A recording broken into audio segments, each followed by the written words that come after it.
shall we begin? Oh god, do I have to?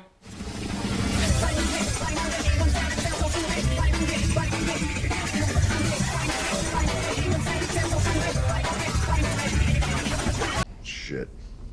So, our retrospective journey into the Kelvinverse brings us inevitably to Star Trek Into Darkness, easily the most divisive of all the Kelvin films, and perhaps of all Trek films in general. And what's strange about it is that what everyone is divisive about. Because, you see, pretty much everyone universally agrees that Into Darkness is in fact the weakest of the Kelvin films.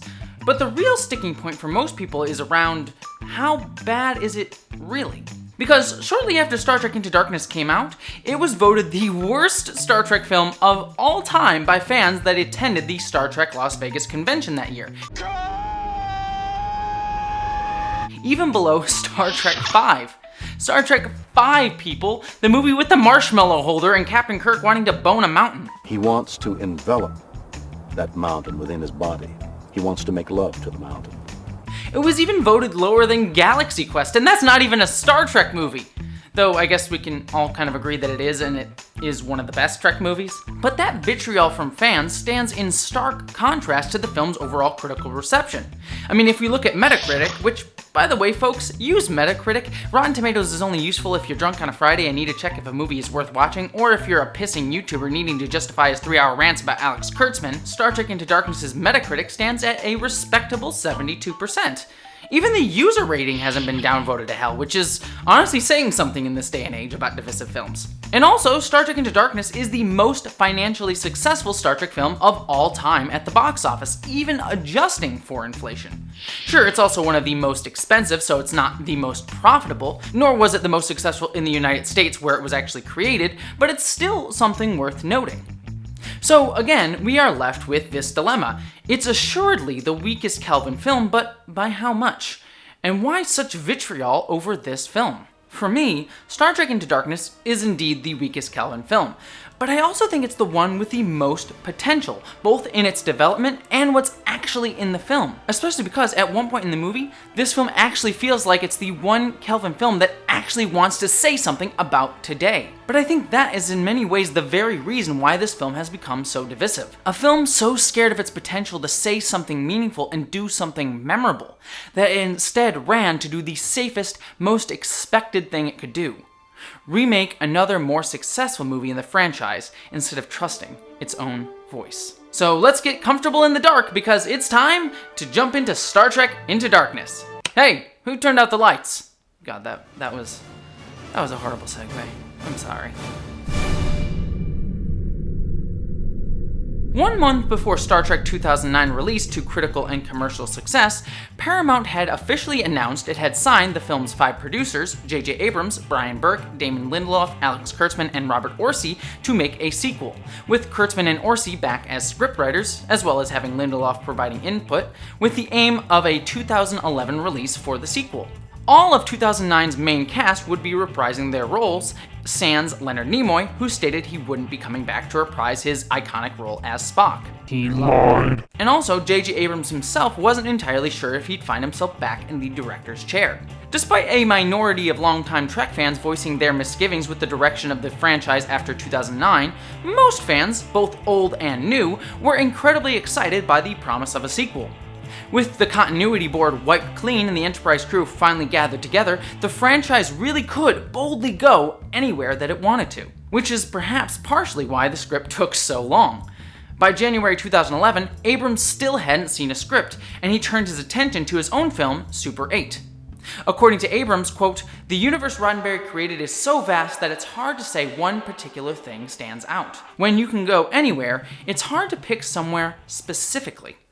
Finally, though, by April of that year, Orci announced that the first draft had been completed. And filming finally began in January 2012, almost a full year after the film was originally planned to be released. And it was also announced that Benedict Cumberbatch, who was all the rage for some, small show called Sherlock at the time, was set to play the villain, named John Harrison. To which every single Trekkie replied, "Who? Come on, who is he really playing? He's totally playing John Harrison, everybody." But really though, he's Khan, right? He's Khan? Like, you wouldn't name a character John Harrison. Nah, he's Khan, man. I mean, John Harrison. You're a Khan man. He's clearly Khan, man. That bit got away from me a little bit. But clearly, everyone and his mother basically knew that Cumberbatch was playing Khan. And yet Paramount and Abrams stuck to their guns and said, no, he wasn't.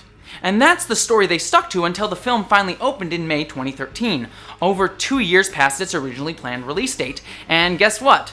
My name is Khan. In the most unsurprising, most expected move ever, Benedict Cumberbatch was indeed playing Khan. And here's where we start to see the major divide begin in fan reaction, mostly on this fact alone.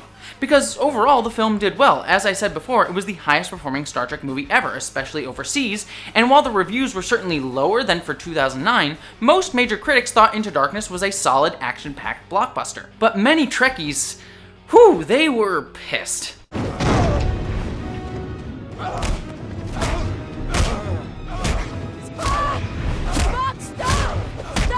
While Abrams and crew felt that they were just trying to preserve the film's twist, the fact that it wasn't really a twist at all left some fans feeling betrayed.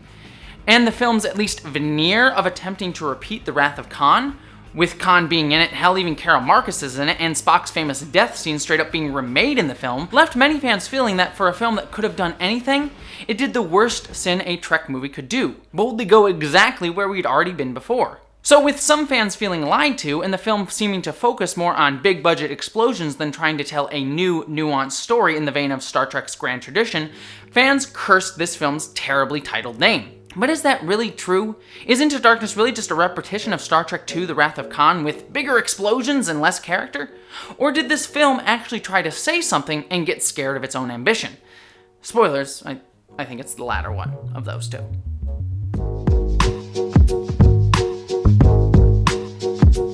So before we get to my actual analysis of the thematic successes and failures of this film, let's talk about a few of the more individual pieces that make up Star Trek Into Darkness as a whole. The cast, as always, is great. After settling into their roles in Star Trek 2009, the cast here really feels like they have a firm grasp on their own versions of the characters. While only a few of these characters get something new or surprising to do in terms of character development outside of Kirk and Spock, the ensemble really works well together as a cohesive whole. Also, the set, makeup, and costume design is A+. I mean, in particular, I love this new walkway set. Also, the background extras in this movie are freaking amazeballs. They're so visually distinct, diverse, and memorable, even for characters we never get to know. It also started this weird trend with modern Trek of cool background characters designs making fans really interested. So we get this thing where we get a whole comic for this dude, and Ariam from Disco gets a whole episode. Also, who is this girl on the bridge? She is totally my type. She is like the coolest freaking extra of all time. I need to get my hair like that. That's just, it's kind of nice. But going back to my original point, the Trek movies are still some of the most unique looking modern blockbusters. As we continually wade into a sea of generic cookie-cutter, bland, big-budget filmmaking looks, having Trek look so vibrant is still refreshing today, and it's something that I'm really excited continued into modern Star Trek in Star Trek Discovery and Picard. It makes the Trek universe feel more lived in and expansive than any era before it did, what with their limited sets, extras, and budgets. And as always, Michael Giacchino's score is fantastic, although he doesn't have as many iconic moments as Star Trek 2009. Though his haunting score that drives this sequence is a true standout.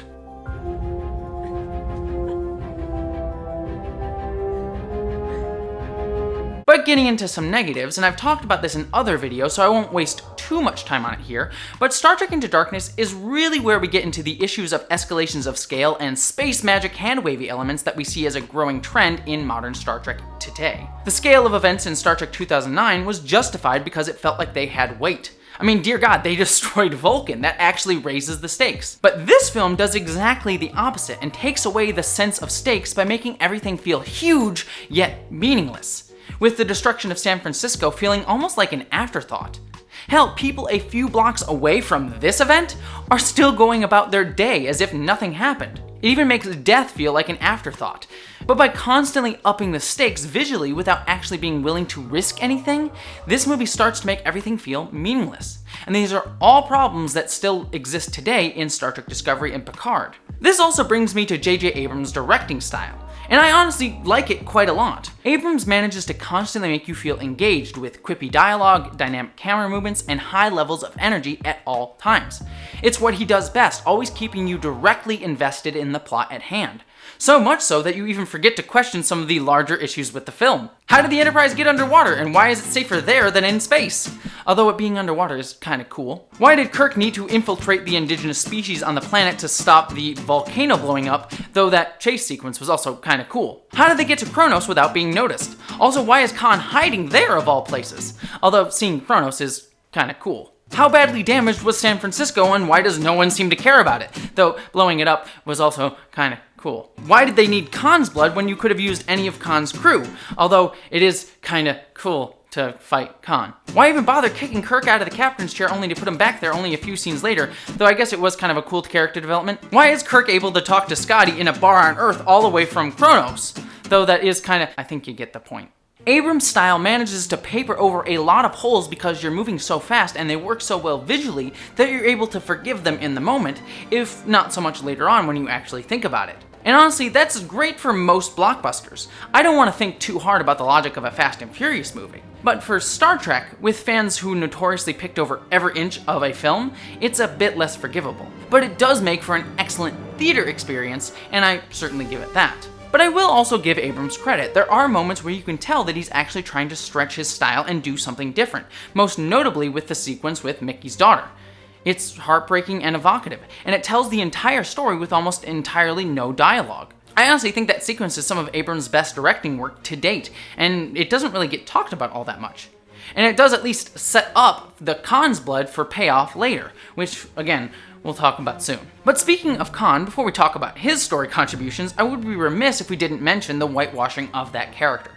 Now, I know Khan is a villain, but how many iconic people of color are there in science fiction in Hollywood? And Khan may be one of the most iconic science fiction characters of color, even though he was an Indian character played by a Hispanic man, because Hollywood just assumes for some reason that anyone who isn't white or black can be any other ethnicity. But even worse, they literally make him Benedict Cumberbatch in this movie, which sounds like a joke if it didn't actually happen. And also, in a funny note, the comics tried to explain this issue away of whitewashing by making it literal whitewashing within the canon of Star Trek. Whew boy, that's a whole can of worms. But this brings me to my final major issue with this film before our main discussion, the women of Star Trek Into Darkness. While I did take issue with most of the women in the first film being frigid or matriarchal figures, one bright spot in that movie was the amazing update to Uhura's character played by Zoe Saldana.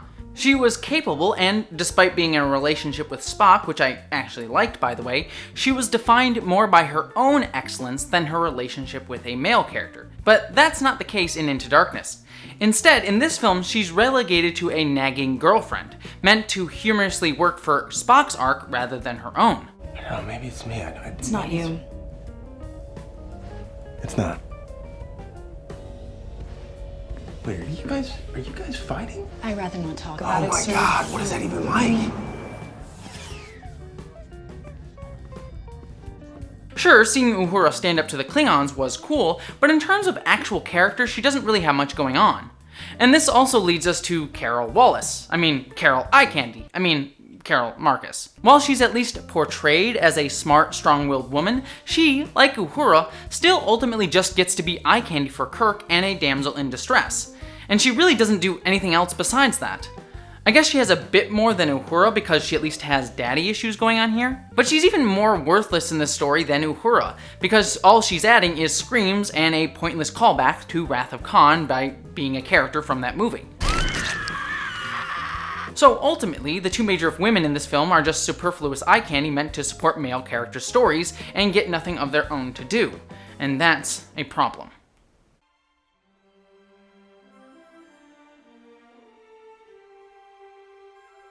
There were certain things I was unsure of. Any movie has a fundamental conversation happening during it. And for Into Darkness, I didn't have it. The problems with the plot was not anyone's fault but mine, or frankly anyone's problem but mine. The script was a little bit of a collection of scenes that were written by my friends, and yet I found myself frustrated by my choices, and unable to hang my hat on an undeniable thread for the main story. So then I found myself on that movie basically tap dancing as well as I could to try and make the sequences as entertaining as possible. I would never say that I don't think the movie ended up working, but I feel like it didn't work as well as it could have had I made some better decisions before we started shooting.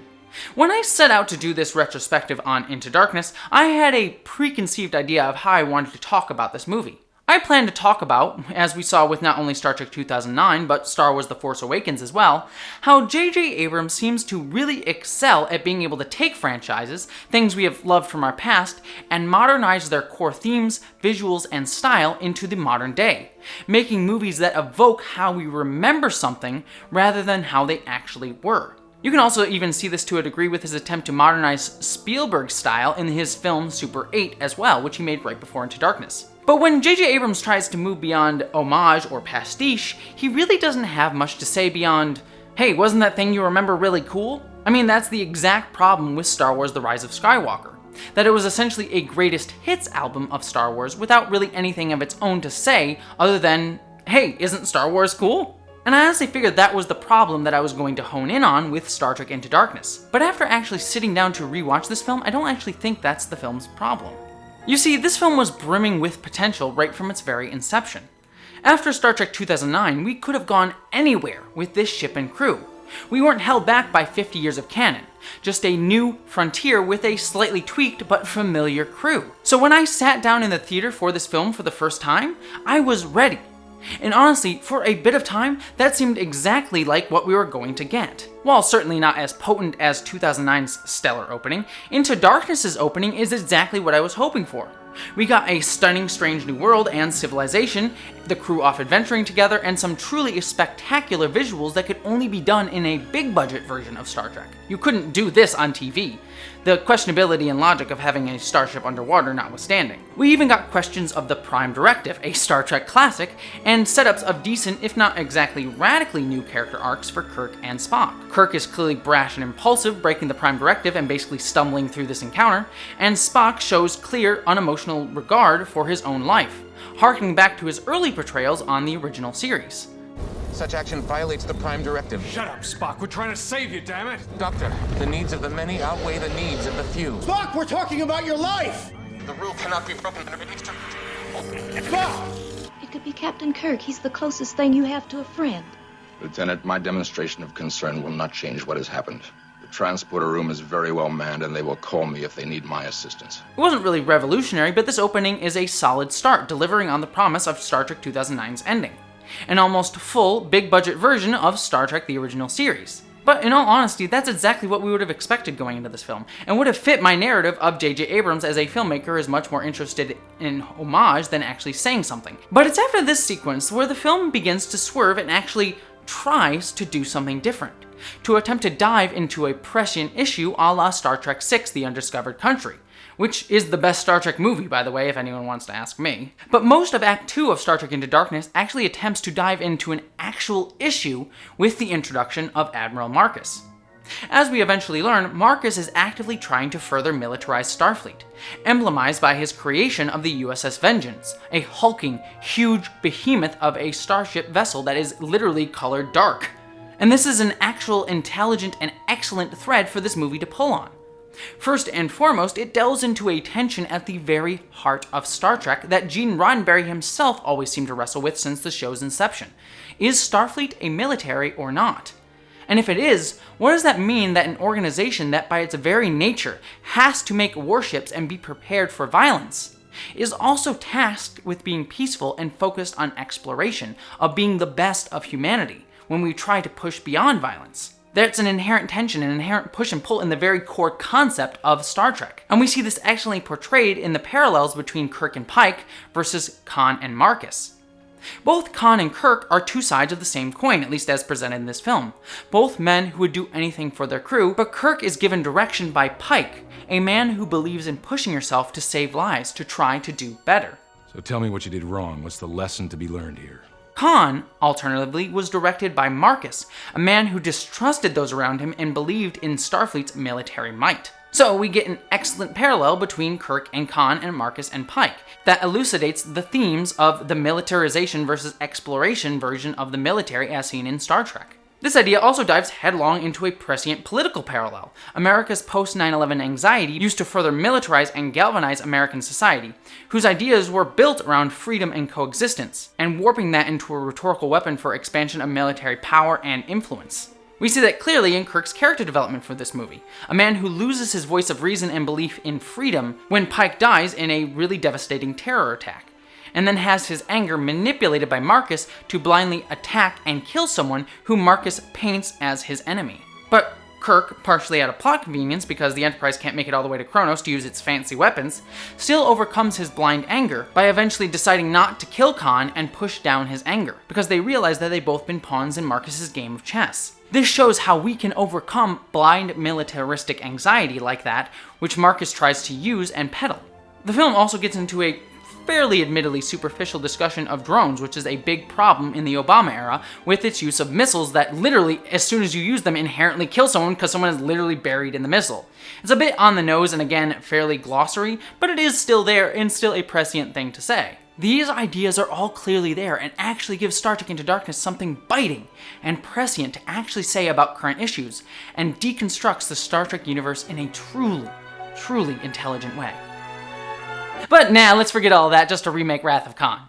Because that's clearly the issue here. Despite the excellent build-up of the first two acts, the film seemingly tosses all this away in the final act by quickly dispatching Marcus and suddenly making Khan the villain, despite that making no sense. I mean, why does Khan attack the Enterprise here? To get his crew? Wouldn't Kirk and Spock have worked with Khan anyways after that point to get his crew back now that Marcus has been gotten rid of? I'm not saying Khan was totally to be trusted, I'm sure he would have betrayed them anyways at some point, but here it just feels like the film trying to bend itself in the plot to make Khan the villain. And from that point we get the rest of the movie, a quick jumbled mess that tries to evoke a better Star Trek film, to retell a film that had already been done and was so iconic that there was no way the filmmakers could ever have topped it even if they actually did do a better job. I mean, even if they had somehow done the story better than in Wrath of Khan, which would have been a hard thing to do, you just weren't going to ever supplant the emotions we all felt during Leonard Nimoy's excellent goodbye in that film. It's as if the filmmakers, be it Abrams, Kurtzman, Orsi, or anyone else, just didn't trust their own actually salient ideas in the film and instead just decided to fall back on the easiest, safest choice they could have made. And they tried to quickly stuff in as many pointless references to a better film, from Carol Marcus being in it, to Nimoy's cameo, to repeating the Spock-Kirk death scene with a little bit of a switcheroo. None of those things actually serve a larger point in the film other than member berries. Pepperidge Farm remembers. It's just sad because this film came so close to actually having something to say, and it just tosses it all away because the filmmakers got scared. And it leaves this film feeling as meaningless as Kirk's death. Because like Kirk's death, which is something that seems consequential but ultimately means nothing in the plot, this film, Star Trek Into Darkness, ends exactly, and I mean exactly, in the same place as Star Trek 2009, with the crew ready to boldly go into the unknown. I mean, dear God, the final scenes of both movies are almost exactly the same. I mean, if I cut out this scene out of Into Darkness and put it at the end of 2009, you probably wouldn't have noticed, except to ask, who's that awesome Deltan over there? So this whole movie just feels like fluff. It feels like it has no consequence or meaning, when it could have had the most consequence or meaning of any Trek film. And this is why I think so many people think that this movie is actually on the same level as Rise of Skywalker, which similarly said nothing of import other than to remind you of cooler things that had happened before. Because that's the last taste that Into Darkness leaves in your mouth, a badly rehashed remake of Wrath of Khan. And J.J. Abrams, after this movie, just became a man who liked to put a fresh coat of paint on old franchises. Which is really sad because there are signs in Into Darkness of another direction for his career. But sadly, that was not for this timeline. Ultimately, when we look at the Kelvin timeline and the Star Trek film franchise as a whole, Star Trek Into Darkness probably feels like the most weightless, the most pointless, the most like it didn't mean anything. Which is sad, because it could have been the most memorable Star Trek of them all. Where should we go? As a mission of this duration has never been attempted, I defer to your good judgment, Captain.